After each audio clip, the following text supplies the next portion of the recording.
Hello friends, welcome back to new video. Serious ಶುಭ ಮತ್ತು serial ನಡೆದಾಡಿದ Mahesh, ಸತ್ಯ ಹೇಳಿದ ಚಂದ್ರಕಾಂತ್, ಶಾರ್ವರಿಗೆ ಹೆಚ್ಚಿದ ಆತಂಕ. ಸೀರಿಯಸ್ ಶುಭ ಮತ್ತು ಧಾರಾವಾಹಿಯಲ್ಲಿ ತುಳಸಿ, ಮಾಧವ್ ಹಾಗೂ ಮನೆಯವರೆಲ್ಲರಿಗೂ ಮಹೇಶನಿಗೋಸ್ಕರ ತಮ್ಮ ಎಸ್ಟೇಟ್ ಇರುವ ನಂದಗಿರಿಗೆ ತೆರಳಿದ್ದಾರೆ. ಎಸ್ಟೇಟ್ನಲ್ಲಿರುವ ತಮ್ಮ ಹೋಮ್ ಸ್ಟೇಯಲ್ಲಿ ತಂಗಿದ್ದಾರೆ.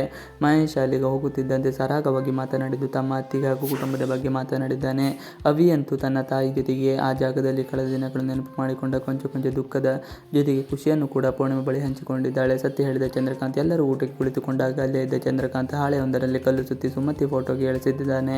ಇದರಿಂದ ಮನೆಯವರು ಗಾಬರಿಯಾಗಿದ್ದಾರೆ. ತುಳಸಿ ಪೇಪರ್ ತೆಗೆದು ನೋಡಿದ್ದು ಅದರಲ್ಲಿ ನನ್ನನ್ನು ಹೋದವರು ಈಗ ಮತ್ತೆ ಬಂದಿದ್ದಾರೆ, ನಿಮ್ಮನ್ನು ಬಲಿ ತೆಗೆದುಕೊಳ್ಳುತ್ತೇನೆ ಎಂದು ಬರೆದಿರುವುದನ್ನು ಓದಿ ತುಳಸಿ ಹೆದರಿಕೊಳ್ಳುತ್ತಾರೆ. ಮನೆಯವರಿಗೂ ಕೂಡ ಇದು ಗಾಬರಿ ಉಂಟು ಮಾಡುತ್ತದೆ. ಸುಮತಿಗೆ ಚಂದ್ರಕಾಂತ್ ಗೌರವ ನೀಡುತ್ತಿದ್ದ ಅವರು ಅಪಘಾತ ಸಾವನ್ನಪ್ಪಿದ್ದು ನೋಡಿದಂತೆ ಹುಚ್ಚನಂತೆ ಅಲೆದೋಡುತ್ತಿದ್ದಾನೆ. ಅಷ್ಟೇ ಅಲ್ಲದೆ ಚಂದ್ರಕಾಂತನಿಗೆ ಸುಮತಿ ಕಾವಿನ ಕಾರಣ ಯಾರು ಎಂಬುದು ಸತ್ಯವೂ ಗೊತ್ತಿದೆ.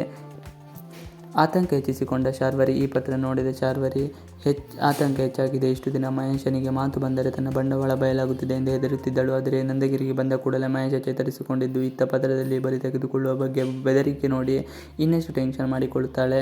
ಎಲ್ಲಿ ತನ್ನ ಬಗ್ಗೆ ಎಲ್ಲ ಸತ್ಯವೂ ಮನೆಯವರಿಗೆ ಗೊತ್ತಾಗುತ್ತದೆ ಎಂಬ ಚಿಂತೆಯಲ್ಲಿ ಮುಳುಗಿ ಹೋಗಿದ್ದಾಳೆ. ಇದೇ ಸಂದರ್ಭದಲ್ಲಿ ಮಹೇಶ ಇದ್ದಕ್ಕಿದ್ದಂತೆ ಮನೆಯಿಂದ ಕಣ್ಮರೆಯಾಗಿದ್ದಾನೆ. ಕಳೆದ 25 ವರ್ಷಗಳಲ್ಲಿ ಒಂದು ದಿನವೂ ಎದ್ದೇಳದ ಮಹೇಶ ಇದ್ದಕ್ಕಿದ್ದಂತೆ ಕಾಣೆಯಾಗಿರುವುದು ಮನೆಯವರಿಗೆಲ್ಲ ಗಾಬರಿಯಾಗಿದೆ.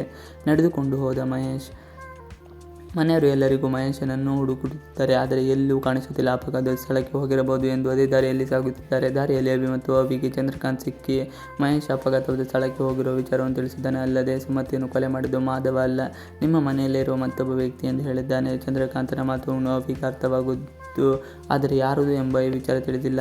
ಅಪಘಾತವಾದ ಜಾಗದಲ್ಲಿ ಮಹೇಶ ಅಪಘಾತವಾದ ಜಾಗದಲ್ಲಿ ಒಬ್ಬನೇ ನಿಂತುಕೊಂಡಿರುತ್ತಾನೆ. ಇದನ್ನು ನೋಡಿದ ತುಳಸಿ ಓಡಿ ಹೋಗುತ್ತಾಳೆ.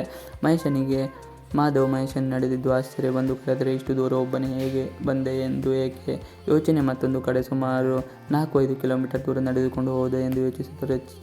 ಚಕಿಮಕ್ಕಿದಾರ ಎಲ್ಲಿ ಎಂದು ಹೇಳುತ್ತಾನೆ. ಆಗ ಮಾಧವ್ ಅದು ತನ್ನ ಎಸ್ಟೇಟ್ನಲ್ಲಿರುವ ಶಾರ್ಟ್ ಕಟ್, ಅದನ್ನು ನೆನಪಿಸಿಕೊಂಡು ಹೋಗಿರುವುದು ಎಂದು ಆಶ್ಚರ್ಯವಾಗುತ್ತದೆ. ಇನ್ನು ಮಹೇಶ ಇದೇ ಎಸ್ಟೇಟ್ನಲ್ಲಿ ಕೆಲ ಸಮಯವಿದ್ದರೆ ಎಲ್ಲ ಸತ್ಯ ಹೇಳಿ ಶಾರ್ವರಿ ಆಟಕ್ಕೆ ಬ್ರೇಕ್ ಹಾಕಬಹುದು ಎಂದು ತಿಳಿಯಬಹುದು. ಇವಿಷ್ಟು ಇವತ್ತಿನ ವಿಡಿಯೋ ಇಷ್ಟ ಆದರೆ ಪ್ಲೀಸ್ ಲೈಕ್, ಶೇರ್, ಸಬ್ಸ್ಕ್ರೈಬ್ ಮಾಡಿ. Thanks for watching video.